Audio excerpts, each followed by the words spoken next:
नमस्कार, मैं हूं श्रीकांत प्रजापति और आप मेरे साथ देख रहे हैं बीसीसी न्यूज। आइए खबरों बढ़ने से पहले डालते हैं सुर्खियों पर एक नजर।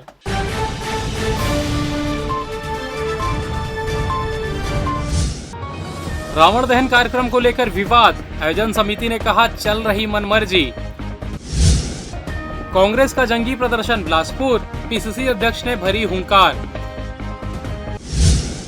मितानिनों का प्रदर्शन जारी, मांगों को लेकर आर पार की लड़ाई हो रही तेज। और मौसम का उतार चढ़ाव दे रही उमस, बारिश से हो सकती है दिक्कत। तो ये थी सुर्खी, आप खबरें विस्तार से। बिलासपुर में इस बार दशहरा पर्व पर रावण दहन को लेकर बड़ा विवाद खड़ा हो गया है। साइंस कॉलेज मैदान, जहां पिछले 5 सालों से अर्पांचल लोक मंच समिति रावण दहन करती आई है, वहां इस बार प्रशासन ने किसी और को अनुमति दे दी है। इसी फैसले के बाद मंच के पदाधिकारी भड़क उठे और उन्होंने प्रशासन पर गंभीर आरोप लगाते हुए चेतावनी दी है कि भले ही जेल जाना पड़े लेकिन रावण दहन वहीं करेंगे। बिलासपुर के न्यायधानी में दशहरा पर्व पर जश्न इस बार विवादों से घिर गया है। सरकंडा से साइंस कॉलेज मैदान, जो अर्पांचल लोक मंच समिति के आयोजनों का केंद्र रहा है, वहां इस बार प्रशासन ने आयोजन की जिम्मेदारी किसी और को सौंप दी है। समिति का कहना है कि पिछले 5 वर्षों से यही परंपरा निभाई जा रही थी, लेकिन इस बार उनका आवेदन नजरअंदाज कर दिया गया है। समिति के अध्यक्ष सिद्धांशु मिश्रा ने प्रेस वार्ता कर प्रशासन और पुलिस पर दबाव में काम करने का आरोप लगाया है। सिद्धांशु मिश्रा ने साफ कहा है कि भले ही जेल जाना पड़े लेकिन रावण दहन वहीं होगा। उन्होंने चेतावनी दी है कि आवश्यकता पड़ी तो न्यायालय जाएंगे और विधायक सुशांत शुक्ला से भी मुलाकात करेंगे। सिद्धांशु मिश्रा ने इसे लोकतांत्रिक अधिकारों का हनन बताया और सवाल उठाया कि जब एक आवेदन पहले से लिया गया था तो कॉलेज प्रबंधन ने दूसरा आवेदन क्यों स्वीकार किया। अब सबकी निगाह प्रशासन के फैसले पर टिकी है कि क्या परंपरा को कायम रखा जाएगा या इस बार मैदान में नए आयोजनकर्ता को कमान दी जाएगी। देखिए, अर्पांचल लोकमंच एवं सर्व हिंदू समाज आज यहाँ पर प्रेस कॉन्फ्रेंस लेने की आवश्यकता इसलिए पड़ी क्योंकि हम सब आपसी समरसता से, आपसी भाईचारे के साथ विगत 5 वर्षों से साइंस कॉलेज मैदान में दशहरा मनाते आ रहे हैं। और इस बार साइंस कॉलेज की समिति ने और नगर निगम ने और पुलिस प्रशासन ने किसी एक अन्य व्यक्ति को, जो क्षेत्र का है ही नहीं, जिसका इस पूरे क्षेत्र से कोई लेना देना ही नहीं है, किसी के संरक्षण में, किसी राजनीतिक दबाव में उसको अनुमति दी है।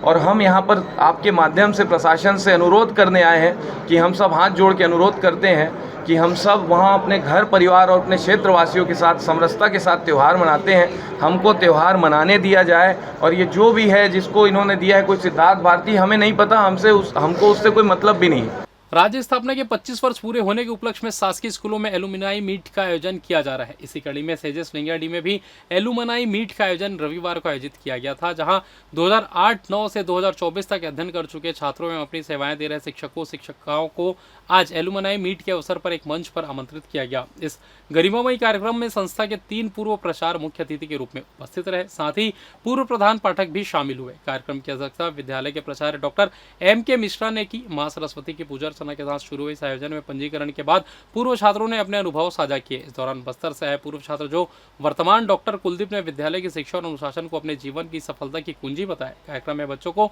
अनुशासन में रहने की सीख दी। प्राचार्य डॉक्टर M.K. मिश्रा ने कहा कि इस कार्यक्रम का उद्देश्य स्कूलों में अध्ययनरत छात्र छात्राओं को सामाजिक समरसता के साथ व्यवहारिक ज्ञान और उचित मार्गदर्शन उपलब्ध कराना है, जिसको लेकर स्कूलों के भूतपूर्व शिक्षक और छात्र छात्राओं ने भी उत्साह दिखाया है, जिसका सकारात्मक असर आने वाले दिनों में निश्चित तौर पर देखने को मिलेगा।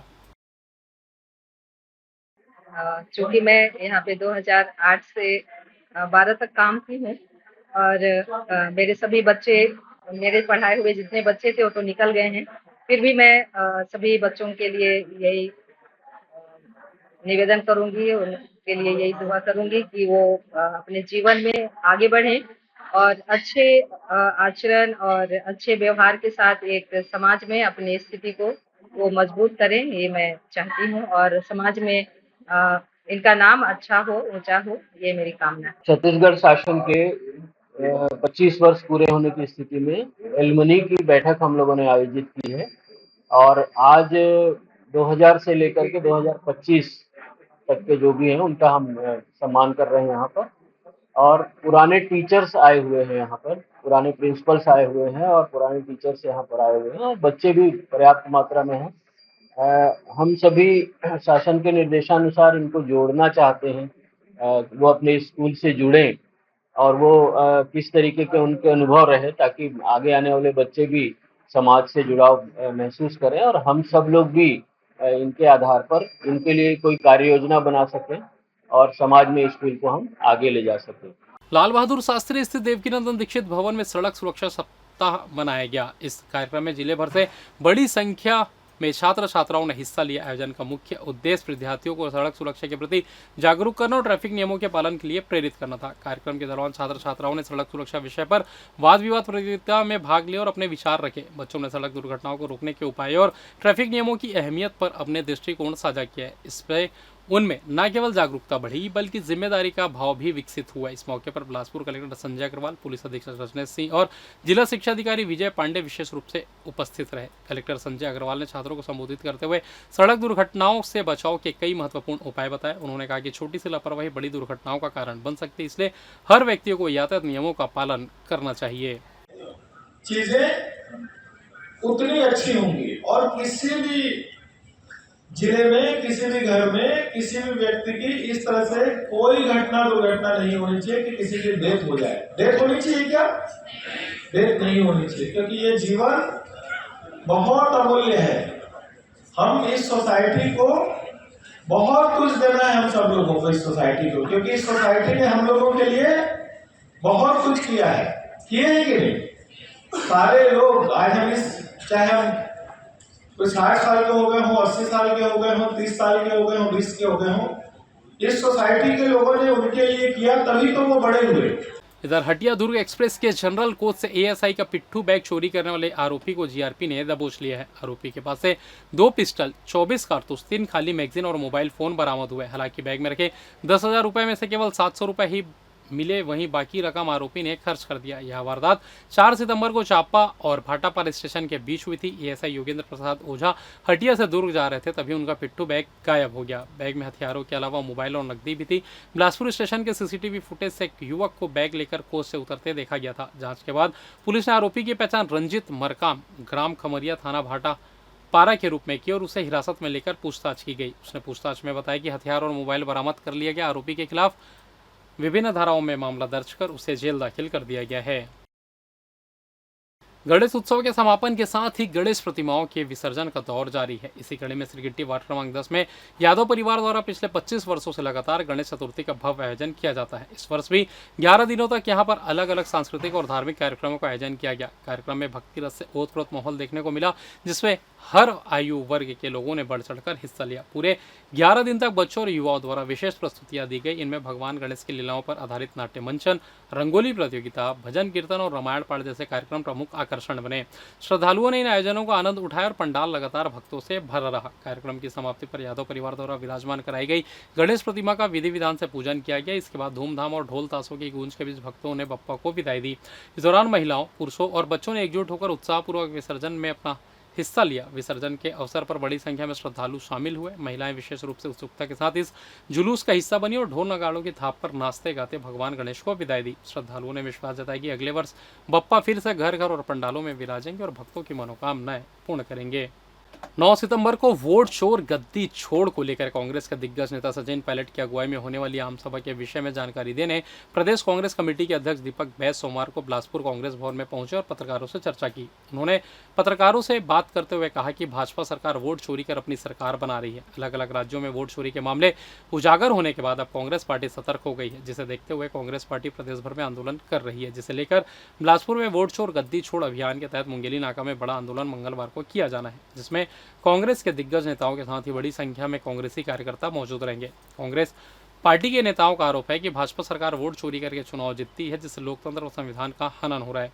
कांग्रेस प्रदेश अध्यक्ष दीपक बैस ने ईवीएम पर सवाल उठाते हुए कहा कि उन्हें ईवीएम पर जरा भी अब भरोसा नहीं है। राहुल गांधी ने आम जनता के अधिकारों की रक्षा के लिए लोकतंत्र और संविधान को बचाने के लिए लंबी लड़ाई का आगाज किया, जिसके लिए उन्होंने दक्षिण से उत्तर और पूर्व से पश्चिम तक की हजारों किलोमीटर पदयात्रा की, लोगों से जुड़े उनकी समस्याओं और परेशानियों को समझा, जानने का प्रयास किया। केंद्र सरकार की जन विरोधी नीतियों ने लोगों का जीना दुश्वार कर दिया है। कांग्रेसी नेताओं का कहना है कि केंद्र सरकार के मंशा और कार्य संविधान और लोकतंत्र को क्षति पहुंचाने वाला है, जिसका उन्होंने विरोध किया। भाजपा की जीत में संदेह था, जो प्रमाणित हो चुका है। केंद्र की जीत चोरी की जीत है, वोटों की हेराफेरी की जीत है, जिसमें चुनाव आयोग भी शामिल है। देखिए, इस अभियान की सिर्फ छत्तीसगढ़ में नहीं, पूरे देश के हर राज्यों में आवश्यकता है। ठीक है, बिहार में भी आने वाले समय में चुनाव है, लेकिन जिस तरह से ये सरकार छत्तीसगढ़ से शुरुआत की, छत्तीसगढ़, मध्य प्रदेश, राजस्थान, फिर उसके बाद फिर हरियाणा, महाराष्ट्र, इन राज्यों में मतलब बिल्कुल एकदम सीरियल किलर की तरह वोट चोरी इन्होंने किया। All India station masters association की तिमाही बैठक बिलासपुर में आयोजित की गई, जिसमें स्टेशन मास्टरों की समस्याओं और रेलवे संचालन की चुनौतियों पर गहन मंथन किया गया। अध्यक्ष प्रमोद कुमार ने कहा कि रेलवे लगातार प्रगति कर रहा है, लेकिन स्टेशन मास्टरों की संख्या नहीं बढ़ रही है। सीमित साधनों और कम जनशक्ति के बावजूद लाखों यात्रियों की सुरक्षा की जिम्मेदारी उठानी पड़ रही है। सेक्रेटरी जनरल शरद चंद्र पुरोहित ने बताया कि पूरे देश में करीब 40,500 स्टेशन मास्टर 7,400 से अधिक स्टेशनों पर काम कर रहे हैं। औसतन एक स्टेशन पर 4 स्टेशन मास्टर तैनात है, जबकि बड़े शहरों जैसे दिल्ली और मुंबई में दबाव कहीं अधिक है। इसके बावजूद स्टेशन मास्टर लगातार सुरक्षित संचालन सुनिश्चित कर रहे हैं। बैठक में महिला कर्मचारियों की समस्याओं पर भी चर्चा हुई। नाइट ड्यूटी से राहत, अटैच टॉयलेट और चेंजिंग रूम की सुविधा की मांग प्रमुख रही। साथ ही CCL बाल देखभाल अवकाश को 2% तक बढ़ाने की बात भी रखी गई। एसोसिएशन ने कहा कि यात्रियों की सुरक्षा और रेलवे संचालन को सुचारू बनाए रखने के लिए स्टेशन मास्टरों की समस्याओं का समाधान आवश्यक है। मैं Sharad Chandra Purohit, secretary general All India Station Master Association. हम यहाँ पर झारखंड की भूमि में बिलासपुर के अंदर हमारी CEC central executive committee meeting कर रहे हैं, जो हम हर 3 महीने बाद में करते हैं। हमारी जो मुख्य समस्याएं उनके ऊपर हम यहाँ पर मंथन करते हैं, आगे की स्ट्रेटेजी बनाते हैं कि किस प्रकार से इन समस्याओं को हल किया जाए। नाइट ड्यूटी अलाउंस हमारी प्रमुख समस्या है। हम 12 घंटे के रोस्टर के अंदर काम करते हैं, हमारा कैडर रिस्ट्रक्शन नहीं हुआ है, गाड़ियों का दबाव इतना जा रहा है, स्टेशन मास्टरों की बहुत कमी है। 39,500 स्टेशन मास्टर पूरे भारतवर्ष के अंदर 7,400 स्टेशनों पे काम करते हैं। अगर इनका एवरेज निकाला जाए तो एक स्टेशन के ऊपर 4 निकलते हैं, जबकि दिल्ली, बॉम्बे जैसे बड़े बड़े स्टेशन पर एक ही स्टेशन पे 55 मास्टर काम करते हैं। मैं प्रमोद कुमार, सेंट्रल प्रेसिडेंट आसमा। हमारे आसमा का प्रत्येक 3 महीने में हम लोग स्टेशन मास्टर्स की डिमांड्स, उसकी समस्याओं को लेकर के विभिन्न जोनों में हम लोग आत्ममंथन करते हैं और उसको रेलवे बोर्ड के पास अपनी समस्याओं को जो डे टू डे, जैसा कि आप लोग जानते हैं, हमारा जो है रेलवे लगातार प्रगति कर रहा है, लेकिन हमारे स्टेशन मास्टर्स वही 1-2 दिखते रहे हैं, तो उनकी बातों को हम लोग रेल प्रशासन के पास रखते हैं। और फिलहाल वक्त तो चला छोटे से ब्रेक का, मिलते हैं ब्रेक के बाद, कहीं जाइएगा नहीं।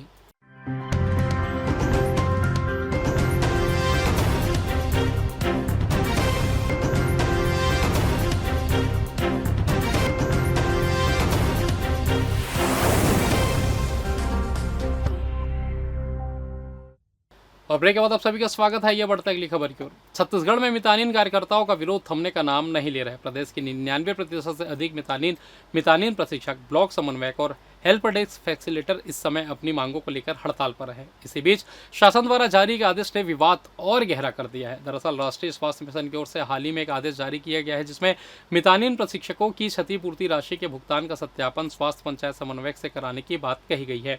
मितानिन संगठन का कहना है कि यह आदेश न्याय संगत नहीं है, क्योंकि स्वास्थ्य पंचायत समन्वयक पद अधिकृत नहीं है। स्वास्थ्य पंचायत समन्वयक का चयन किस संस्था और किस आधार पर हुआ, या चयन किस उद्देश्य की पूर्ति के लिए किया गया और किस वर्ष से लागू है, क्या इसके लिए राज्य शासन या केंद्र सरकार से अनुमति ली गई है, क्या इनको दी जाने वाली क्षतिपूर्ति राशि वित्त विभाग से स्वीकृत है और किस मत से इसका भुगतान किया जा रहा है। मितानिनों का कहना है कि उनके दावे की क्षतिपूर्ति का सत्यापन केवल MT से कराया जाए, इस पर उन्हें कोई आपत्ति नहीं है, लेकिन पंचायत समन्वयक से सत्यापन कराना ना तो उचित है और ना ही पारदर्शी। मितानिन संगठन ने स्पष्ट चेतावनी दी है कि यदि पंचायत समन्वयक से सत्यापन कराने का आदेश निरस्त नहीं किया गया तो आंदोलन और तेज किया जाएगा। अब देखना होगा कि शासन इस संवेदनशील मुद्दे पर क्या कदम उठाती है। MT और BC यहाँ पे आए हुए हैं। उनका कहना है कि जो SPS होते हैं, स्वास्थ्य पंचायत समन्वयक जो है, उन लोगों को इन लोगों का सत्यापन करने के लिए कहा गया है आदेश के तहत। तो उन लोग चाहते हैं कि ये चीज़ नहीं हो और उसके हिसाब से वो आगे हमारी बातों को ऊपर तक पहुँचाएँ करके एक ज्ञापन दिया है। हम लोग इसलिए आए हैं सर कि ये गाना हम लोग को यहाँ सत्यापन के लिए SPS लोग को बोला जा रहा है। SPS जो कि स्वास्थ्य पंचायत समन्वयक है, और उन लोग किस बेस में हुआ है, उनका चयन क्या हुआ है हमको नहीं पता। और पहले बीसी एमटी का करते थे और एमटी मितानी लोग का करते थे, और वो लोग इतना दिन हो गया, अभी हम लोग सभी हड़ताल में है। जितना भी मितानी है छत्तीसगढ़ में, जितना मितानी है, बीसी है, एमटी है, सभी जने जबकि हड़ताल में है। रायगढ़ में खेलों का उत्साह चरम पर है। जिला स्तरीय खेल प्रतियोगिताएं इन दिनों रायगढ़ स्टेडियम में जारी है, जिसमें जिले के विभिन्न ब्लॉकों से खिलाड़ी हिस्सा ले रहे हैं। जिला स्तरीय प्रतियोगिता में क्रिकेट, कबड्डी, सॉफ्टबॉल, बास्केटबॉल और टेनिस बॉल जैसे खेल शामिल किए गए हैं। कुल 7 ब्लॉकों से बच्चे मैदान में अपने खेल का हुनर दिखा रहे हैं। टूर्नामेंट के माध्यम से खिलाड़ियों का चयन अगले स्तर के लिए किया जाएगा। चयनित खिलाड़ियों को संभाग स्तरीय प्रतियोगिता में हिस्सा लेने का मौका मिलेगा, जो 12 सितंबर को बिलासपुर में आयोजित की जाएगी। प्रतियोगिता का उद्देश्य बच्चों में खेल भावना का विकास करना और उन्हें आगे बढ़ने के अवसर प्रदान करना है। रायगढ़ के खिलाड़ी पूरी तैयारी और जोश के साथ मैदान में उतरे हैं। अब देखना होगा कि जिले से कौन कौन से खिलाड़ी संभाग स्तरीय प्रतियोगिता के लिए चयनित होते हैं। रायगढ़ जिले के ग्राम लारा क्षेत्र में एनटीपीसी परियोजना से प्रभावित ग्रामीणों ने जिला प्रशासन को ज्ञापन सौंपा है। ग्रामीणों का आरोप है कि अब तक सभी प्रभावित परिवारों को पीएपी कार्ड उपलब्ध नहीं कराया गया है। एनटीपीसी द्वारा परियोजना के कारण विस्थापित हुए ग्रामीणों ने जिला कलेक्टर को संबोधित ज्ञापन में मांग रखी है कि प्रभावित परिवारों को कंपनी द्वारा दिए जाने वाले पुनर्वास लाभ सभी पात्रों तक पहुंचाया जाए। ग्रामीणों का कहना है कि एनटीपीसी द्वारा समय में वादे तो किए गए, लेकिन अब तक ग्राम लारा के आसपास गांवों के कई प्रभावित परिवारों को पीएपी कार्ड नहीं दिया गया। उनका आरोप है कि लंबे समय से इस मुद्दे पर आवेदन और शिकायतें करने के बावजूद उनकी मांगों की अनदेखी की जा रही। ग्रामीणों का कहना है कि यदि जल्द कार्रवाई नहीं हुई तो वे आंदोलन के लिए मजबूर होंगे। एनटीपीसी परियोजना से प्रभावित ग्रामीणों की यह नाराजगी अब प्रशासन के लिए चुनौती बन गई है। देखना होगा कि जिला प्रशासन और कंपनी ग्रामीणों पर की मांगों पर क्या कदम उठाती है। केनू पत्ता बनस के लिए आए हैं और भूमिहीन के लिए आए हैं और पीएपी कार्ड के लिए आए हैं। किस प्रकार से समस्या हो रही है? हम लोग को काम नहीं मिल रहा है और बाहर से लाते हैं और काम करवाने दूसरों गांव से काम करवाने के लिए लाते हैं और गांव लोगों को नहीं पूछते हैं कि कितने लोग हैं आप लोगों को काम नहीं मिला? बहुत सारे गरीब आदमी है हमारे गांव में, महिला लोग सब है। जितनी भी लोग हैं सब गरीब महिला हैं, सब लोग मजदूरी काम करते हैं और ये सारे लोग हमारे गाँव के ही मजदूर किसान लोग हैं। आज कुछ मांगों को लेकर कलेक्टर ने ज्ञापन देने के लिए आया, इसके बारे में बताएं। कि हम लोग एनटीपीसी लारा जो हमारा जमीन ले रही है उसमें पूरे गांव के सारे लोग तेंदुपत्ता तोड़ते थे, किसानों के खेत में काम करते थे, उसी में हमारा जीवन यापन होता था। और हम लोग उसी मांगों को लेकर आए हैं कि तेंदुपत्ता जैसे हम लोग तोड़ रहे थे तो उसमें एनटीपीसी हर गाँव में पुनर्वास अनुदान दिया है तेंदुपत्ता हितग्राहियों को, भूमिहीनों को, और हमारे गांव में आधा अधूरा कर दिया है, पैसा पूरा नहीं दिया है। इधर रायपुर में गणेश विसर्जन झांकियां परंपरागत मार्ग से निकाली जाएगी। पुलिस प्रशासन ने सुरक्षा व्यवस्था को 6 सेक्टरों में बांट दिया है, जहां करीब 1800 जवान और अधिकारी तैनात रहेंगे। विसर्जन झांकी में पटाखों का इस्तेमाल भी पूरी तरह प्रतिबंधित रहेगा। वहीं भीड़ भाड़ वाले मार्ग पर सीसीटीवी कैमरों के साथ साथ ड्रोन से भी निगरानी रखी जाएगी, जिसकी पुलिस विभाग ने तैयारी पूरी कर ली है। विसर्जन के दौरान भारी वाहनों को शहर की सीमा के बाहर रोका जाएगा। झांकिया शारदा चौक, जयस्तंभ चौक, कोतवाली चौक, सदर बाजार, कंकाली पारा और पुरानी बस्ती से गुजरते हुए लाखे नगर होकर रायपुरा महादेव घाट तक जाएगी। श्रद्धालु इस पूरे मार्ग पर पैदल ही पहुंच पाएंगे। उनके लिए अलग अलग जगह पार्किंग स्थल तय किया गया है। महादेव घाट में प्रतिमाओं के विसर्जन के बाद झांकियों में शामिल वाहन अमलेश्वर या भाटा गांव होकर लौटेंगे। अगले दिन यानी 9 सितंबर को अमलेश्वर की ओर खारून नदी पुल से वाहनों की आवाजाही पूरी तरह से बंद रहेगी। जैसा कि पता है कि आज पिछले कल से विसर्जन का शुरू हो गया गणपति जी की मूर्तियों का। उसके लिए कल से हम लोगों की व्यवस्था लगाई गई थी। आज फिर से उस व्यवस्था को और दुरुस्त किया गया है, स्ट्रेंथन किया गया है। तो आज भी लगभग 200 से अधिक अधिकारी कर्मचारी विसर्जन स्थलों पर ड्यूटी लगाई गई है, जिसके माध्यम से शांतिपूर्ण तरीके से विसर्जन कार्रवाई किया जा रहा है। यहाँ की झांकी 8 तारीख को निकलेगी रात में, और वो 8 शाम रात से निकल करके 9 की सुबह 10, 11, 12 बजे तक परिक्रमा पूरी करके समाप्त होगी। इसके लिए लगभग 1000 के आसपास के अधिकारी कर्मचारी इनके रास्ते पर लगाए जाएंगे। रायगढ़ में इस साल दुर्गा पूजा का उत्सव और भी खास होने जा रहा है। दक्षिण चक्रधर नगर उत्मूड़ा दुर्गा समिति अंबेडकर चौक रायगढ़ द्वारा आयोजित 55वें दुर्गा उत्सव में इस बार श्रद्धालुओं को एक अनोखा अनुभव मिलेगा। राजधानी दिल्ली से विशेष टीम बुलाई गई है जो मां दुर्गा की शक्ति और देशभक्ति का अद्भुत संगम लेजर लाइट शो के जरिए प्रस्तुत करेगी। समिति की स्थापना वर्ष 1971 में हुई थी और लगातार 55 वर्षों से यह परंपरा निभाई जा रही है। इस बार 20 फीट चौड़ा और 14 फीट ऊंचा विशाल पंडाल बनाया जा रहा है जिसमें महारानी की भव्य प्रतिमा विराजमान होगी। थीम होगी ऑपरेशन सिंदूर, जो श्रद्धालुओं को देश की बहादुरी और त्याग का संदेश देगा। खासतौर पर दिल्ली से बुलाए गए कारीगर इस पंडाल को तैयार कर रहे हैं। इसके अलावा समिति ने पिछले 4 सालों से चली आ रही अनूठी परंपरा को भी आगे बढ़ाया है। 301 रुपये की सहयोग राशि देने वाले दानदाताओं के लिए मां का विशेष प्रसाद और उपहार रखा गया है। इस वर्ष 89 भाग्यशाली दानदाताओं को यह उपहार मिलेगा। हर साल की तरह इस बार भी नए नए डिजाइन जैसे Chandrayaan, bullet train, Gokuldham temple जैसे पंडालों की झलक इस बार के आयोजन में देखने को मिलेगी। तो तैयार हो जाइए रायगढ़ वासियों, मां दुर्गा की भक्ति के साथ साथ लेजर लाइट शो और ऑपरेशन सिंदूर की थीम पर आधारित इस ऐतिहासिक पंडाल का दर्शन करने के लिए। इस माह रायगढ़ शहर में माता जी विभिन्न क्षेत्रों में विराजेंगी। भव्य दुर्गा पूजा उत्सव रायगढ़ शहर मनाया जाता है और दक्षिण चकधर अतर्मूल दुर्गा पूजा समिति जो हमारी समिति है 55वां वर्ष दुर्गोत्सव का आयोजन करेगी। निरंतर भव्यता के रूप में हमारी समिति का रायगढ़ के सभी श्रद्धालुओं का एक आकर्षण का केंद्र रहता है। श्रद्धालुओं की अपेक्षा रहती है कि समिति में जाएंगे तो हमको भव्य साज सज्जा के साथ में आकर्षक पंडाल, आकर्षक लाइट के माध्यम से अच्छा माता जी का दर्शन प्राप्त होगा। ऐसा जो अपेक्षाओं समिति श्रद्धालुओं का है, इसको टास्क में लेते हुए हर बार समिति एक नया आकर्षण बनाने का प्रयास करती है। नया पंडाल बने, नया साज सज्जा रहे, आकर्षक माता जी रहे। ऐसा करके एक ऐसा आयोजन समिति द्वारा प्रयास किया जाए कि श्रद्धालुओं को पसंद आए। छत्तीसगढ़ के कई जिलों में मौसम विभाग ने अगले कुछ घंटों के लिए येलो अलर्ट जारी किया है। विभाग का अनुमान है कि आने वाले 3 दिनों में पूरे प्रदेश में वर्षा की गतिविधियां और तीव्रता से बढ़ेगी। खासकर 8 सितंबर को बस्तर संभाग के जिलों में भारी बारिश की संभावना जताई है। मौसम विभाग के अनुसार सुकमा, बीजापुर, दक्षिण बस्तर, दंतेवाड़ा, बस्तर, नारायणपुर, कोंडागांव, कोरबा, गरियाबंद, कोरेला, पेंड्रा, मरवाही, सरगुजा, सूरजपुर, कोरिया और बलरामपुर जिलों में मध्यम वर्षा हो सकती है। वहीं एक दो स्थानों पर भारी वर्षा भी दर्ज की जा सकती है। रायगढ़ जिले के लैलूंगा क्षेत्र से आज सैकड़ों की संख्या में ग्रामीण कलेक्ट्रेट पहुंचे, जहां ग्रामीणों ने आरोप लगाया कि राशन वितरण में गड़बड़ी हो रही है। उनका कहना है कि 3 महीने का फिंगरप्रिंट लिया गया है लेकिन चावल केवल 2 महीने का ही दिया गया है। ग्राम फूहड़ा मूड़ा के ग्रामीणों ने बताया कि सितंबर माह शुरू हो चुका है लेकिन अब तक चावल का वितरण नहीं हुआ है, यानी 2 महीने का चावल अभी भी ग्रामीणों को नहीं मिला है। ग्रामीणों का कहना है कि जब वे चावल लेने जाते हैं तो राशन दुकान संचालक यह कहकर टाल देता है कि अभी चावल उपलब्ध नहीं है। उन्होंने बताया कि इस संबंध में सरपंच से भी शिकायत की गई लेकिन सरपंच ने यह कहकर पल्ला झाड़ लिया कि वे चावल वितरण को लेकर कोई ठोस आश्वासन नहीं दे सकते। ग्रामीणों ने प्रशासन से मांग की है कि वे तत्काल हस्तक्षेप कर चावल वितरण की समस्या का समाधान किया जाए ताकि प्रभावित बस्तियों के लोग भूख और परेशानियों से बच सके। ग्रामीणों की शिकायत पर अब देखना होगा कि जिला प्रशासन कब तक कार्रवाई करता है और उन्हें उनका हक कब तक दिला पाता है।